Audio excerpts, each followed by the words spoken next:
미아 사거리에서 삼양동을 다닐 때 버스 타고 엄청 불편했어. 근데 지금은 그냥 엄청 편한 거지. 굉장히 편했어. 예, 한승이 돼. 버스를 타고 갈 때는 막혀가지고 되게 막 지각할까봐 걱정도 많이 했는데 지하철 타면 그런 걱정이 없어서 좋은 것 같아요.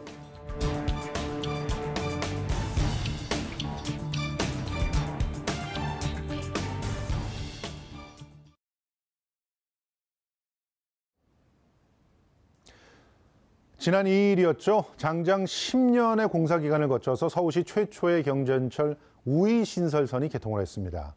도시철도의 소외 지역이었던 강북 지역의 교통사각지대를 해소하지 않을까 하는 시민들의 기대도 대단했는데요. 자세한 내용 서울시의회 교통위원회 서영진 위원장 모시고 이야기 나눠보겠습니다. 어서 오십시오. 예, 안녕하세요. 예, 저도 사실은 미아사거리에 산 적이 있었습니다. 예. 그때 굉장히 불편했습니다. 마을 버스들 노선 외우고 다니는데도 정말 어려웠던 적이 한두 번이 아니었는데요. 서울에 처음 도입된 경전철 우이신설선, 지역 주민들의 반응 대단하죠? 예, 우선 말씀드리기 전에 그 용어부터 좀 정리를 했으면 좋겠습니다. 예. 그동안 이제 경전철이나 중전철이라는 용어가 개념상은 맞는 용어인데요.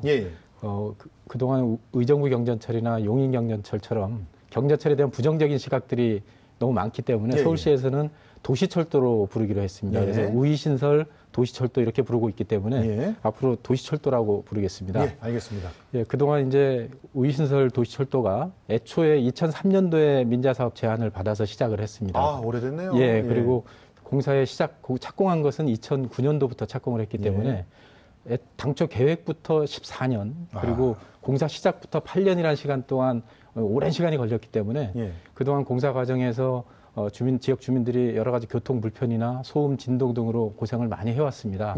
그래서 그만큼 고생을 많이 했던 만큼 이 우이신설 도시철도에 거는 기대도 상당히 크다고 보고 있습니다. 전 기다리다가 이제 이사를 했다. 그런 기억이 있어서 지금 부동산 시장에서는 굉장히 호재로 꼽히고 있죠. 주변이 좀 많이 바뀌었죠. 예, 실제로 이 지하철이 개통이 되면 부동산 시장에서는 제일 큰 호재로 받아들이고 있습니다. 근데 이 지하철이 우이신설 도시철도 같은 경우는 부동산 쪽도 물론 호재로 작용을 하지만 부동산보다도 그동안 그 교통에서 소외됐던 그 교통 불편 지역인 강북구 지역의 주민들에게 시내로의 진입이 용이하도록 했다든지 아니면 환승이 가능하도록 했기 때문에 그런 교통복지 차원에서 강북구 주민들의 이동권 보장이 훨씬 더 큰 의미가 있다고 보여지고요. 또 그에 따라서 지하철 역사 주변으로 해서 이 우이신설선을 보면 여러 가지 명소들이 좀 있습니다. 그래서 서울 시내 다른 지역에 사시는 분들이 이제 유입하는 그런 효과도 있을 것 같고요. 그래서 지역 경제 활성화에도 상당히 도움이 될 걸로 보여지고 있습니다. 일단 여러 명소 얘기하셨는데 우이신설선이 지나는 곳을 한번 짚어봤으면 좋겠습니다. 일단 미아 상거리에서 시작을 하는 건가요? 아니요, 그 처음 북한산, 북한산에서부터 시작해서 신설동까지 가는 거죠. 그러면 어디를 지나나요? 총 한 11.4km 구간인데요. 13개 역이 지나고 있습니다. 근데 그 중에 이제 북한산 우이를 출발해서 바로 다음에 솔밭공원이라고 주민들이 많이 찾는 명소가 있고요. 그 다음 역이 이제 4.19 민주묘지가 있습니다. 그리고 지금 중간에 이제 정릉이나 성신여대, 신설동 이런 역으로 연결이 되고 있습니다. 그래서 특히 이제 그 신설동역 같은 경우에는 1호선과 2호선이 환승이 되고 그리고 보문역은 6호선과 환승을 하고 성신여대는 4호선과 환승을 하고 있기 때문에 이 강북구 주민들이 시내로 진입하거나 또는 다른 지역에 사시는 분들이 북한산이나 4.19 민주묘지 같은 이 명소를 찾아갈 때도 훨씬 더 용이하게 접근을 용이하게 할 수 있도록 그렇게 노선이 짜여져 있습니다. 사실은 뭐 전 보문동에서도 살아봤고 그리고 또 정릉 뭐 또 미아상거리 이렇게 다 살아본 곳들이라서 여기에서 진짜 4.19 민주묘지 찾아가고 그럴 때 굉장히 불편했었거든요. 전에는 이제 마을버스나 시내버스를 뭐 한두 번 갈아타고 또 시간도 많이 걸리고 이렇게 갔는데요. 이제 이 도시철도를 이용하면 북한산 우이부터 신설동까지 23분 만에 갑니다. 그래서 기존보다 한 30분 이상 단축되는 효과가 있습니다. 23분이면 그 어떤 교통수단도 거기를 23분 만에 주파할 수가 없습니다. 예, 맞습니다. 일부 시공사가 자금난이 있었다. 그래서 뭐 공사가 중단됐다. 이런 얘기들도 있었는데 잘 해결이 된 겁니까? 예, 물론 잘 해결이 됐습니다. 이제 그 빠른 시일 내에 해결이 됐고요. 이제 서울시와 그리고 도시철도 시공사 그리고 금융기관들이 서로 협조를 잘해서 이 문제가 쉽게 해결이 됐었습니다. 물론 쉽게 해결된 건 아니지만 많은 우여곡절이 있었지만 잘 해결이 됐고요. 그리고 말씀하신 것처럼 작년 5월에 공사가 중단이 됐었고 또 막바지 작업을 하고 있던 지난 8월에도 공사 중단하겠다는 선언이 있었습니다. 그런데 이런 부분들이 그래도 서울시가 즉각적으로 대처를 하고 또 우리 서울시 의회에서도 이 부분에 대해서 빨리 해결될 수 있도록 옆에서 또 도와주고 해서 잘 해결이 됐고요. 이 부분은 아마도 이제 민간 사업자가 하다 보니까 개통 이후에 운영 손실, 그다음 자금 조달의 문제 이런 어려움 때문에 공사가 중단됐던 걸로 알고 있고요. 그래도 다행히 이제 서울시와 서울시 의회가 즉각적으로 대처를 해서 이 문제를 잘 풀어낼 수 있었습니다. 그런데 원래 7월 말에 개통한다고 알고 있었는데 왜 개통이 늦었던 이유는 뭔가요? 실제로 우리 우이신설 도시철도를 건설하면서 가장 주안점을 뒀던 부분은 시민들의 안전 부분이었습니다. 그래서 그동안은 이제 시민 편의나 서비스 측면에 더 중점을 뒀었는데 최근에 지하철 운영의 가장 중심은 시민의 안전이라고 보고 있고요. 그래서 이번 지하철을 이제 개통하기 전에 국가에서 인정한 전문기관에서 철도 종합 시험이라는 과정을 거치게 되어 있습니다. 그래서 실제 운행하는 것과 똑같은 형태로 해서 시험 주행을 하게 되는데 그 시험 주행을 하는 과정에서 약간의 오류가 발생을 했습니다. 일부 오작동하는 부분이 발견이 됐는데 일부에서는 개통을 하고 나서 보완을 해도 충분하다 이렇게 주장하는 분들도 있었지만 또 일부에서는 시민들의 안전과 직결되는 부분이기 때문에 아주 사소한 오작동이라도 바로잡고 가야 된다 이렇게 주장을 했고요. 그래서 우리 박원순 시장님이나 또 우리 서울시 의회에서도 시민들의 안전에 조금이라도 해가 될 수 있는 부분이 있으면 안 된다고 주장을 해서 그런 오작동을 바로잡고 개통을 하자. 그래서 개통 시기가 좀 늦춰졌던 겁니다. 정말 걱정스러운 게 이제 무인 시스템이란 말이에요. 이러다 보니까 국토부에서도 그런 부분을 지적을 했지만 열차의 시간 간격이라든가 뭐 안전문 개폐 시간이라든가 이런 것들이 사전에 참 잘 디자인이 돼 있어야 사고가 안 날 거란 말이죠. 그래서 이 부분은 어떻게 지금 그 조정이 되어 있나요? 말씀하신 대로 우이신설 도시철도는 완전 무인 시스템으로 운행이 되게 되어 있습니다. 그리고 특히 이제 지난번에 인천 2호선이 무인으로 이제 운행이 되는데 개통하자마자 여러 가지 문제점들이 좀 노출이 됐지 않습니까? 그래서 이번 우이신설 도시철도의 경우에는 우리 시민들의 그런 부분에서 우려를 불식시키기 위해서 무인 시스템이긴 하지만 기관사 면허를 소지한 기관사가 탑승을 하게 되어 있습니다. 그리고 그 PSD 같은 경우, 이제 스크린도어 같은 경우에도 오작동의 우려가 있기 때문에 직원들을 배치를 해서 그러한 부분들을 즉각적으로 대처할 수 있도록 그렇게 시스템을 갖추고 있습니다. 일단 한 명은 탄다. 그러니까 이제 시민들이 조금 불안감은 좀 잦아들 수 있을 것 같은데 맞습니다. 그래도 이제 그 시민들은 걱정을 하고 있어요. 만약에 맞습니다. 사람이 없는 상태라면 또 한 명만 있다고 하는 것도 사실은 서울의 그 지하철을 봤을 때 2인 승무를 원칙으로 하는 곳도 있고 1인 승무하는 곳도 있고 여기에 따라서 좀 안전사고율이 다르다라고 하는 그런 얘기도 나오고 있지 않습니까? 맞습니다. 그래서 이런 시민들의 걱정을 좀 불식시키려면 어떤 조치가 필요할까요? 그래서 이제 일반 지하철의 경우에는 사생활 침해 우려 때문에 뭐 CCTV 같은 걸 설치를 못 하고 있는데 이번 우이신설 도시철도는 객실 내에도 전독차 내에도 CCTV를 다 설치를 했습니다. 그래서 403개의 CCTV가 설치가 돼 있어서 모든 직원들이 다 24시간 감시를 하고 있고요. 또 아까 말씀드렸듯이 기관사 면허를 소지한 분이 탑승을 하고 있기 때문에 운행 과정에서 문제가 생기면 즉각적으로 수동으로 운전을 할 수 있도록 그렇게 준비를 하고 있습니다. 그래서 그 부분은 크게 문제가 없을 것 같고요. 특히 이제 지하철 역사의 내부 공간도 폐쇄형이 아니라 개방형으로 바꿔서 뭐 크게 사고의 위험이 있지 않도록 그리고 이 24시간 감시 체제가 운영이 되고 있기 때문에 시민들의 안전에는 전혀 문제가 없을 만큼 준비를 철저히 하고 있습니다. 그래도요.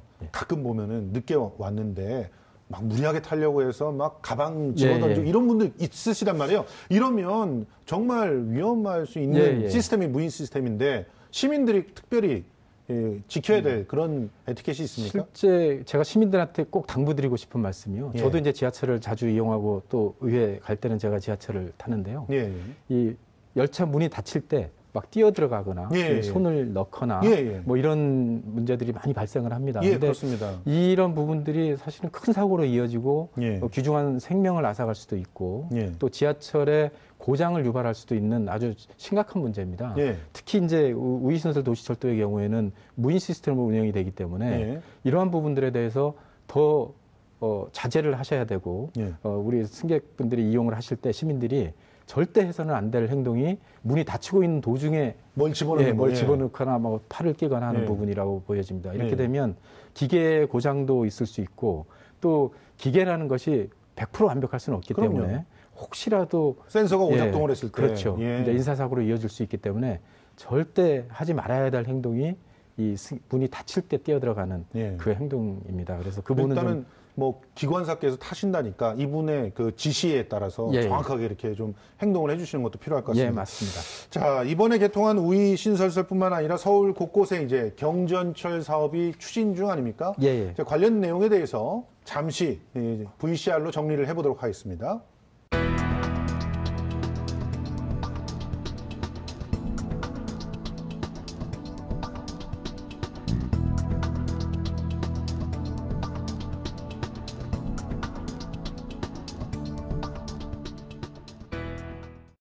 일단 이번 우이 신설선 개통 이후에도 뭐 신림선 2021년에 이제 신림선 그리고 또 그 이후에도 동북선 뭐 이런 경전철들이 이제 개통할 예정이라고 알고 있는데 자 경전철 사업이 추진되는 지역의 특성 어떤가요? 일단 기본적으로 뭐 신림선도 마찬가지고 동북선도 마찬가지고 앞으로 진행될 면목선 뭐 다 마찬가지지만 지하철 역사와 좀 멀리 떨어진 지하철을 이용할 수 없는 교통 사각지대라고 보시면 됩니다. 그래서 그동안 우리 서울 지하철이 1호선부터 9호선까지 이제 중전철 개념으로 해서 간선 개념의 지하철이 운영이 됐다고 한다면 이제는 이 경전철 부분, 이 도시철도 부분은 이 간선 지하철을 이용할 수 없는 주민들이 간선 지하철을 편리하게 이용할 수 있도록 지선 개념의 도시철도를 만드는 것이 경전철 사업입니다.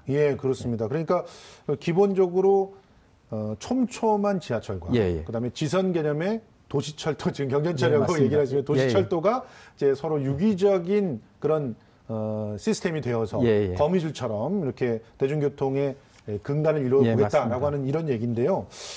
사실 지금 의정부 경전철 참 문제가 많았습니다. 그래서 운영난이 있으면 어떡하나. 사람이 일단 지금 민자란 말이죠. 그러다 보니까 사람들이 어느 정도 타지 않으면 문제가 생길 가능성이 농후하단 말이죠. 맞습니다. 이거 어떻게 생각하십니까? 우선 이제 의정부 경전철이나 용인 경전철 때문에 이제 우리 시민들이 이 경전철, 즉 도시철도에 대한 그런 우려가 많이 있는데요.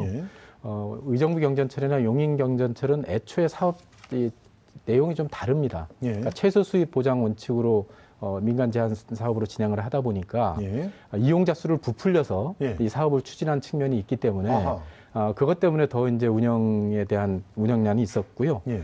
물론 이 도시철도 또 지하철 운영 사업은 기본적으로 적자 구조를 벗어날 수 없는 구조로 되어 있습니다. 이제 왜냐하면 지금 1호선부터 9호선까지의 지하철을 보더라도 2016년에 단기 순손실이 3,917억 정도가 됐었고요. 그 다음에 무임 수송, 특히 이제 65세 이상 어르신들을 무임으로 지금 타지 않습니까? 그 무임 수송으로 인한 손실이 3,623억 정도가 작년에 있었습니다. 그렇기 때문에 기본적으로 흑자로 운영되기는 어려운 것이 이제 지하철인데요. 그럼에도 불구하고 우리가 우이신설 도시철도를 긍정적으로 보는 것은 이 용인 경전철이나 의정부 경전철은 지상으로 건설이 되다 보니까 폭우나 폭설이 내렸을 때는 경전철이 중단이 됩니다. 그러다 보니까 지하철의 생명은 사실은 정치성, 정확한 시간에 이 지하철이 운행된다는 거였는데 이 가끔 중단되고 하다 보니까 시민들로부터 승객들로부터 외면을 당한 겁니다. 그러나 이 우이신설 도시철도의 경우에는 지하로 건설이 됐기 때문에 뭐 폭우나 폭설에도 전혀 영향 없이 정치성을 유지할 수 있고 그리고 또 시내를 진입하는데 훨씬 더 적은 시간에 빨리 도달할 수 있기 때문에 네. 그러니까 수요에 대해서는 크게 걱정을 안 해도 될 것 같습니다. 그래서 그렇군요. 기본적인 운영은 하는 데는 문제가 없을 것 같고요. 그 다음에 일반 지하철과 이제 환승 할인을 계속 똑같이 하고 있는데 그 환승 손실에 대해서는 또 서울시가 재정으로 부담을 하고 있기 때문에 예. 뭐 지하철 운영에 있어서 크게 문제는 없을 거로 보여집니다. 예.